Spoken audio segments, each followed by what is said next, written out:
Oi pessoal, no vídeo de hoje eu vou falar um pouco para vocês de alguns detalhes especiais da parte de drywall, tá? Eu estava dando uma olhada no manual, né, da empresa Placo, então é um manual bem detalhado que eles têm, e ali eu encontrei algumas coisas curiosas assim, né, de partes especiais de drywall, que às vezes muita gente às vezes que mexe bastante com drywall, às vezes não se atenta a isso, ou não conhecia, então eu separei algumas coisinhas para vocês.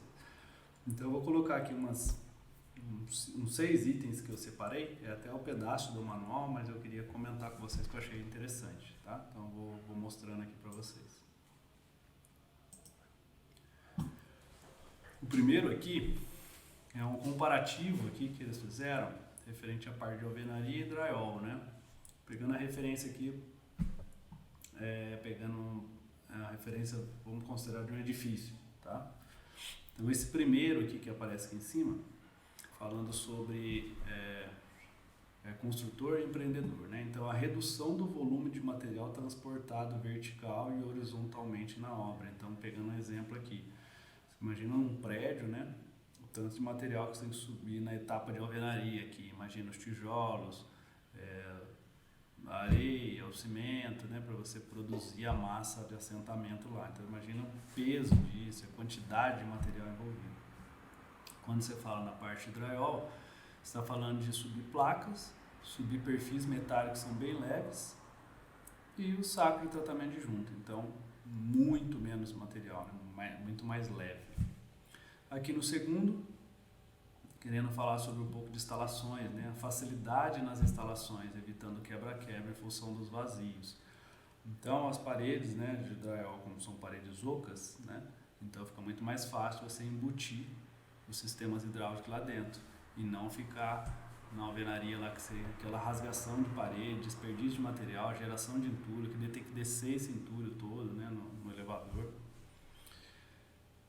E esse terceiro item falando sobre mínimo desperdício e retrabalho, né? Então você tem bem menos desperdício, né? O steel você tem em torno de uns 4%, o steel ou o drywall, né, em torno de 4% de entulho, sendo que na alvenaria você tem 30% de entulho. Flexibilidade no layout, né? Então imaginando aqui uma parede de alvenaria e uma parede aqui sendo feita em drywall. É muito mais fácil, né? É muito mais rápido de você ter essas flexibilidades. Economia de mão de obra aqui, né? Então, quando você trabalha com montador, você trabalha com muito menos montador se comparado com o pessoal que vai fazer na alvenaria. Menor espessura, então você tem um ganho útil de área, né? As paredes de alvenaria são mais grossas do que as paredes de drywall. Você tem um ganho de área útil. E redução de peso nas fundações, tornando a construção mais leve, né? Então aqui está simbolizando, né, uma fundação mais pesada do lado da alvenaria, uma mais leve do lado do drywall. Porque o peso próprio do drywall é muito mais leve, né? Chega a ser em torno de 60% mais leve do que o da alvenaria.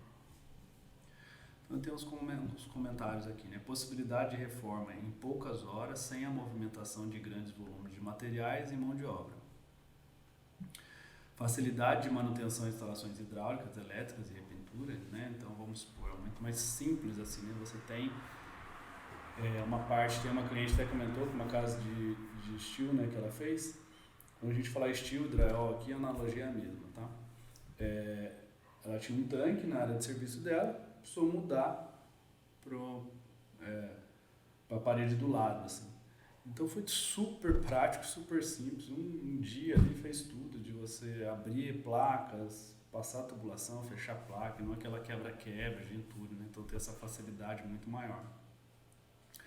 Melhor desempenho acústico e térmico, né? Quando comparado a sistemas tradicionais, pode chegar até 4 vezes, né? A eficiência melhor.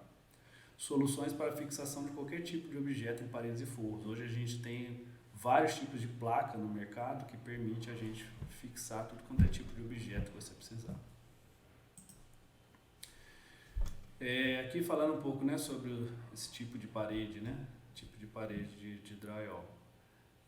Então as placas de gesso são fabricadas a partir da gipsita, né, natural, que é um mineral que você extrai da natureza. Parafusada em estrutura metálica, o parafuso zincado. Então você tem uma montagem mais rápida com a obra limpa e seca, ganho de área útil, chega a ter 4% de ganho de área útil, né? Imagina num apartamento, por exemplo. Tá? Diversas opções de acabamento, pintura, azulejo, mármores, fórmicas, menor peso por metro quadrado, otimizando o dimensionamento das estruturas, adaptável a qualquer tipo de estrutura. Então você pode estar vendo aqui no desenho uma parede ondulada, né? As placas conseguem fazer esse ondulado, e o aço também, né? Consegue fazer de uma maneira mais rápida, mais simples do que a alvenaria. O comportamento das paredes atende os critérios de impacto de corpo mole e corpo duro, que são os testes que são feitos em laboratórios, né? Além da solicitação transmitida por portas. Facilidade de instalação e manutenção do sistema elétrico hidráulico, que a gente comentou, isolamento termoacústico e resistência ao fogo. A forma de montagem dos materiais utilizados define o nível de desempenho que pode variar com o número de placas, dimensão da estrutura, incorporação e tal. Você pode trabalhar com perfis maiores ou menores, uma ou duas placas, nisso você vai ter diferentes eficiências térmicas e acústicas.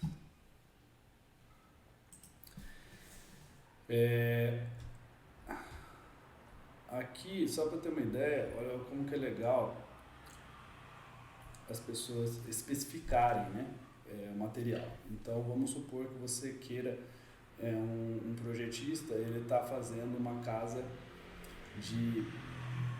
quer fazer um ambiente bem acústico, né, uma parte ali que vai ter uma eficiência acústica muito boa. Então, todas as placas têm tabelas. Então, vamos pegar um exemplo aqui, tanto da parte térmica quanto da parte acústica. Vamos pegar um exemplo aqui. A gente vai fazer uma parede de 2,80 metros de altura. Está aqui na tabela, ó, altura máxima, 2,80. Então, a gente vai utilizar na parte de resistência ao fogo, tá? Qual que é o mínimo que esse tipo de placa suporta? Então, 2,80 metros, uma placa ST ou uma RU, aquela placa standard ou RU de umidade, ela vai suportar 30 minutos resistente ao fogo. A placa RF, que é aquela placa rosa que ela suporta mais ao fogo, né? Ela já suporta 60 minutos. Vamos falar sobre a parte acústica.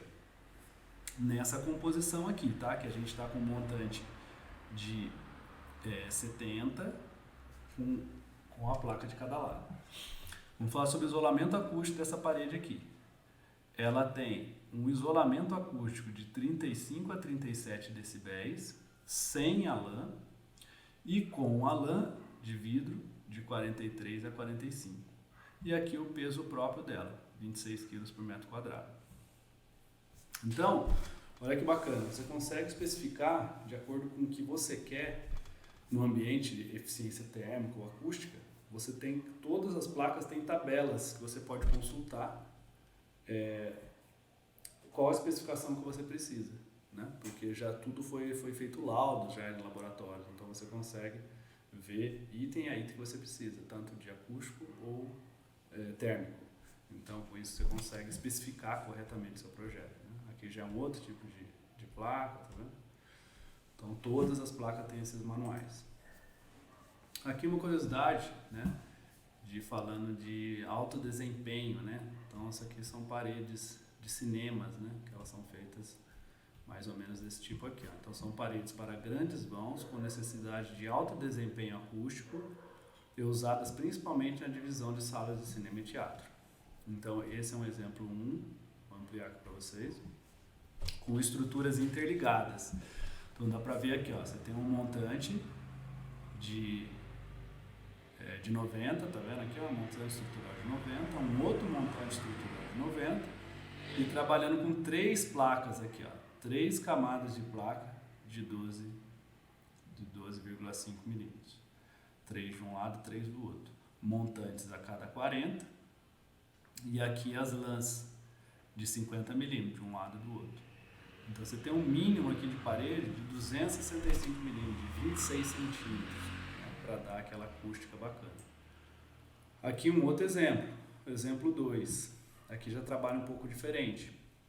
Ele trabalha aqui com montante de 200, né, de 20 centímetros, tá vendo? Ele está fazendo esse desenho aqui, ó. Tá? Aí trabalha com cantoneiras aqui e aqui. E eles são, um não encosta no outro, tá vendo? Esse daqui está apoiando essas placas, mas ele não encosta aqui. Esse daqui já está encostado desse lado, não está aqui. Esse daqui está encostado aqui, não está aqui. Isso para melhorar a parte acústica, que daí um não faz contato com o outro. E mais as lãs, é uma outra maneira de fazer. Essa parede já tem 325 milímetros, 32 centímetros, uma parede bem larga, que dá uma eficiência enorme de acústica, né? Então isso eu achei interessante, né, para ter uma ideia, né, de como que é feito. Então, ó, essa daqui, ó, os dados dessa parede aqui, ela tem 15 metros de altura, a resistência ao fogo da placa ST 90 minutos, da placa RF 180 minutos, estimativa de isolamento acústico 70 decibéis, bastante, né? A opção B ali, ó, 15 metros de altura também, a parte de resistência ao fogo é igual, só que ó, decibéis, ó, 75. Pelos montantes não encostar de um lado assim, ó, você tem uma eficiência melhor acústica, tá? Então isso eu achei bacana de mostrar para vocês aí. Aqui também falando sobre junta de dilatação, quando você tem uma parede maior do que 15 metros no comprimento, não na altura, no comprimento, você tem que colocar juntas de dilatação, tá vendo? Aqui também é outro tipo de junta. Uma outra coisa que eu ia comentar sobre a parte de forro de gesso, né? Primeiro que é assim, o que diz o manual dessa placa, né? É que para áreas acima de 50 metros quadrados você tem que utilizar tabica. Tabica é a dilatação do forro, né? O forro ele tende a trabalhar, né, com diferença de temperatura, com cargas diferentes no andar de cima e tal. Então você tem que ter a tabica aqui nesse canto, em que ela vai dar a dilatação do forro, né? Quando for dilatar, ele não trinca. E aqui é uma coisa que dilatação, quando o forro tiver 15 metros, mais de 15 metros de comprimento, ele tem que ter uma junta de dilatação no meio dele, que é essa daqui, ó. Tá vendo? Tem uma junta de dilatação com cantoneira, para que ele não apareça trinca também. E por último, pode ser que tenha bastante gente que execute forro, às vezes não se atenta a isso, é o seguinte, os perfis, seja vamos supor, o forro atirantado, né? Com 530 ou então com o forro tipo Stude, né? Que é forros externos com montante 48. O que acontece? Quando você vai cortar ele aqui, então imagina que assim, ó, você tem 3 metros o tamanho da barra. Quando você vai emendar a outra aqui, você não pode essa emenda ficar toda alinhada, porque senão ocorre o risco de aparecer uma trinca ali. Então você tem que desencontrar essas emendas. Então vamos supor, esse primeiro aqui, vamos supor que a emenda vai dar aqui. Aí esse outro, a emenda já dá aqui. Esse outro, a emenda daqui, esse outro daqui, entendeu? Você tem que fazer um zigue-zague assim, tá? Tem que fazer um zigue-zague para não ficar as emendas todas alinhadas, que essa emenda alinhada pode dar problema de fissuras, tá? Então era isso que eu queria passar para vocês, só algumas coisas interessantes que eu achei do manual aqui, né? Um pouco diferente, assim, que às vezes mesmo quem está acostumado com o drywall, às vezes não se atenta a alguns detalhes. Beleza, pessoal? Até o próximo vídeo, então.